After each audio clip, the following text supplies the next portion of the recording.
et les genoux posés au sol, c'est impossible. Ça t'a beaucoup aidé. Oui, on parle même d'un moment où ça s'excuse. On a vu qu'à un moment donné, tu te plaignais de douleur. Excusez-moi, c'est un mot français, de douleur au testicules. Ivoirien, non, tu es trop fort. Oui. Qu'en est-il exactement? Qu'est-ce qui s'est réellement passé? Est-ce que tu as reçu un coup là-bas? Parce que normalement, si c'est le cas, normalement, dans ce genre de combat, on lui retranche énormément de points. Je pense que ça a joué au premier round parce que quand on a commencé le combat, moi j'avais des instructions. Très bien. C'est-à-dire mon corps m'a donné des instructions, on m'a dit le combat c'est 3 fois 2 minutes. C'est cela.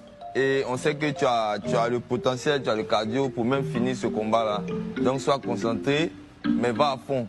C'est-à-dire les coups, tu les mets à fond. Et on a travaillé sur les overhands. Ouais. Pour ça, quand moi je l'ai vu venir la première fois, j'ai essayé de jauger et envoyer un premier overhand, mais je l'ai loupé. Donc je le vois passer quoi. Il dit bon, tiens mon dos en même temps. En même temps.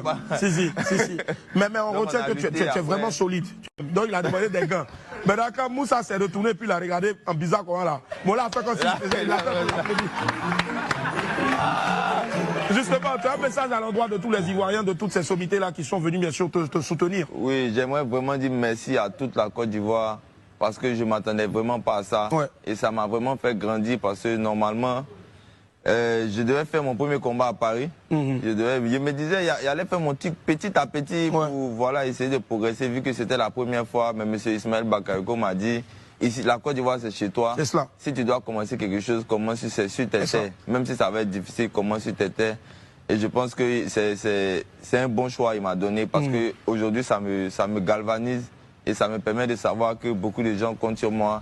Et je pense que j'accepte les critiques et je vais encore travailler pour revenir plus fort la prochaine fois. C'est l'esprit d'un champion en tout cas. C'est vraiment l'esprit d'un champion.